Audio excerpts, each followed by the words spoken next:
واجبات الصلاة كتابة شروط الصلاة أركان الصلاة في واجبات الصلاة جدو هر أكوتا سدفا واجبات الصلاة الرجرة فيديو كان لايك gochuudhaan يوتيوب كان سبسكرايب gochuudhaan barnoota diinii keessanii sirriitti hordofaa.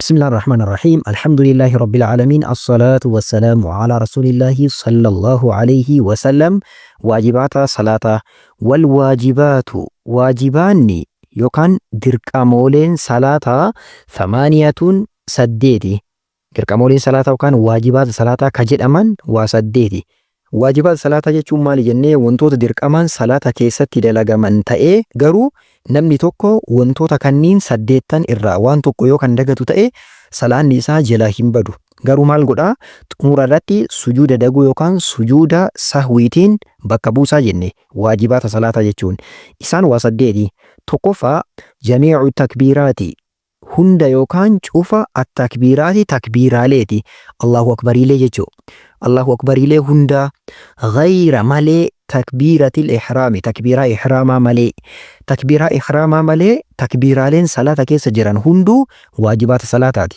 كان يجو مالي فكينيا الله أكبر جنة جلبك أبانا يرو الله أكبر جنة جلبك أبان نسان نمني توكو الله أكبر يثن أسو دجاتيتين إسيتو مان جلب موسو أركو مساو الكبيتو مان جلب سايل إسيك أباتوتي الله أكبر أسو نجدين يو دجاتي salaan isaa hin badu garuu xumura irratti sujuuda daguu bu'a yoo beekaadhaan kacal isu ta'e Allahu akbarii san yoo beekaan kan dhiisu ta'e salaan isaa ni bada takbiiraan ihraamaa immoo arkaana salaataa 10 keessaa isa tokko inni lammaffaan waqawlu jecha subhaana rabbiyal aziim jecha subhaana rabbiyal aziim jedhu kana maal keessatti fi rukuu'a keessatti namni tokko yeroo rukuu'a bu'e maal jedha subhaana rabbiyal aziim jedha yeroo meeqa jedhan dirqamni yeroo tokko ol dabalaniitiin yeroo sadii achi boodallee baay'isanii jechuun sunnaadha jaalatamaadha garuu tokkochi dirqama namni tokko jecha subhaana rabbiyal aziim jedhu kana yoo kan dhiisu ta'e yookaan yoo kan dagatu ta'e yookaan jecha biraa iddoo sanitti yoo kan jedhu ta'e salaanni isaa beekaan yoo akkas dalage ni bada yoo dagate ammoo umura irratti sujuuda daguu bu'a inni sadaffaan waqawlu jecha sami'a Allahu liman hamida jedhu kana sami'a Allahu liman hamida jechuun maal jechuudha sami'a dhagahe Allahu Allahin dhagahe liman hamidahu nama isa faarfate yookaan nama isa galateeffate faaruu nama isa faarfate rabbiin dhagahee jira jechuu eenyutu jedha lil imaami imaamaaf wal munfaridaaf imaamaa fi munfarinni jechuun imaama jechuun nama foo dhaabateeti nama salaachisu munfarida jechuun nama kophaa ofii dhaabatee salaatu jiroota kanneen lamaantu maal jedha sami'a Allahu liman hamida jedha jecha kana jechuun maalidha waajibaata salaataa keessaa isa tokko jechuu yoo dagatan akkuma kan dura sujuuda sahwiitiin bakka buusan beekan yoo dhiisan salaanni ni bada ittaansee waqawlu jecha rabbanaa walakal hamdu rabbanaa rabbii keenya walaka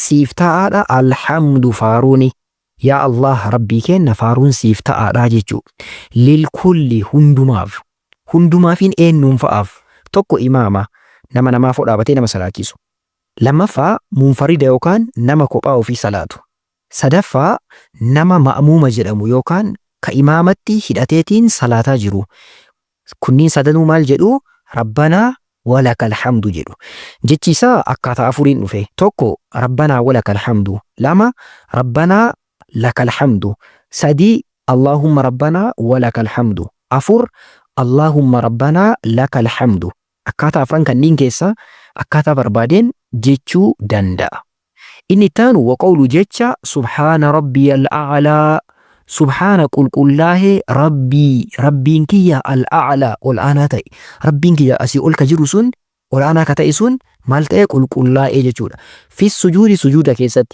keessatti jecha kana jechuun dirqama yeroo tokko dirqamaan jedhama tokko ol dabalaniitiin baay'isanii jechuun ammoo sunnaa jaalatamaadha akkuma jecha subhaana rabbiyal aziim rabbiin kiyya guddaa ta'e qulqullaa'ee akkuma rukuu'a keessatti jennu san sujuuda keessatti illee yeroo tokko jechuun dirqama tokko ol dabalanii jechuun ammoo sunnaa jaalatamaadha ittaansee waqawlu jecha rabbi ighfirlii rabbi yaa rabbii kiyya ighfir araaramii lii anaaf yaa rabbii kiyya naa araaramii jechuudha eessatti beeyna sajidatayni jidduu sujuuda lamaaniitti yeroo jidduu san ta'an maal jedhama rabbi ighfirlii jedhama. Kunillee akkuma kan dabre tokko jechuun dirqama achi ol dabranii jechuun jaalatamaadha.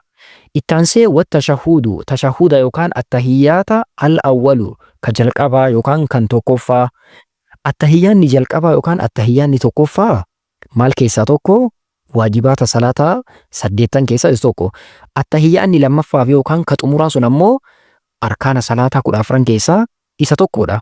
Namni tokko attahiyyaata yookaan tashahuuda jalqabaa kana osoo kan dagatu ta'e osoo dagatee ol ka'e fakkeenya magriiba meeqa salaatama 3 salaatama. Magriiba 3 salaatamu kana rakaa 2 erga xumuree booda sila lammaffaa booda taa'eetiin attahiyyaata qara. Achi booda xumureetiin sadaffaadhaaf ol ka'a. Garuu namni tokko osoo dagatee jidduu san taa'uu dhabeetiin osoo ol ka'u ta'e maal gochuu qabaa? Akkaataa 3 qabaa jedhan ulamaa'iin. Tokkoffaa ayyatadhakkara yaadatuudha qabla ayyastawiya qaa'imaa osoo ol jedheetiin hin dhaabatin yaadate. Osoo ol ka'eetiin hin dhaabatin jidduu kana yaadate. Maal ta'uu qabaa? Deebi'uun dirqama.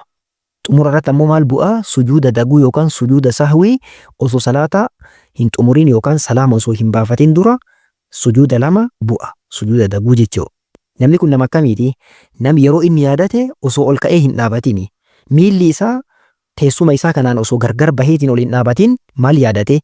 Akka dagate yaadate. Namni kun deebi'uu qaba. Xumura irratti ammoo sujuuda daguu bu'a. Tokko. Lammaffaa ayyatadhakkara yaadatuudha ba'ada ayyastawiya qaa'imaa eega ol ka'eetiin qaxxi jedhee dhaabate booda yaadate. Indii ada dagadhee jira ka jedhu erga ol ka'ee dhaabate booda yaadate. Waqabla ayyashra'a fil qiraa'ati qiraatitti osoo hin seenin yookaan alhamdulillahi rabbil aalamiin jedhee osoo faatihaa hin eegalin dura yaadate. Namni kun caalaan maal gochuudha? Akkasumaan itti fufuudha. Deebuu dhabuudha. Osoo deebi'ee dalagaa jibbamaa dalage garuu salaanni isaa hin badu. Garuu dalagaa inni dalage dalagaa jibbamaadha jedhani. Inni sadaffaani yaadatuu dhabuudha. Yoo malee hatta yashra'a fi qiraa'ati al-faatihati.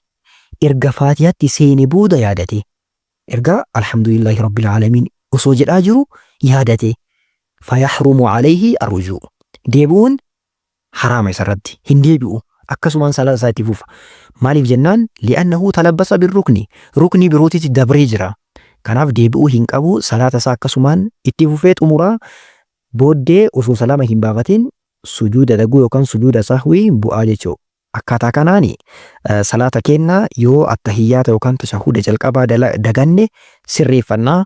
Wantoota kanneen sadanii sirritti qabadhaa, adda baafadhaa, yoo isin hin galini koomentii irratti gaafadhaa. Inni 8affaani wal waajibu saaminu wal juluusu lahu isaaf jedhanii taa'u eenyuuf jedhanii taa'uudha? Attahiyyaata jalqabaa kana qara'uuf jedhanii taa'uudha. 8 kana fakkaatu wantoota 8 kanneen sirritti hafazaa qabadhaa. Fal arkaanu arkaanni maaliif jedhu mee ilaallu. Arkaanni jedhe arkaanni maa saqaxa wanti kufe yookaan wanti hafe minhaa isarraa sahwan daguudhaan wanti fakkeenya salaata keessa arkaana kanarraa wanti kufee hafe wayii osoo wanti wayii dagatamee hafe daguudhaan osoo akkasii dagatamee awwa amdan takkii beekaadhaan baxalati salaatu salaanni ni baddi bitarkii isa dhiisuudhaan. Namni tokko arkaana salaataa kana beekaadhaan ta'ee takkii daguudhaan osoo kan dhiisu ta'ee osoo wanti tokkochi 14 keessaa kan kufuuti salaanni ni bada. Maaliin bakka buusa? Wantichuma saniin bakka buusa. Fakkeenya namni tokko osoo faatihaa qara'uu dagatee rakaan takkattiin sun akka jirtu baddee jirti. Namni tokko Allahu akbar jedhee itti seenuu osoo dagatee caliseetuma osoo kadhaabatu ta'e salaan isaa hin hidhamne haarawa duubaatti deebi'ee Allahu akbar jedhee eegala. Haarawa jechuudha.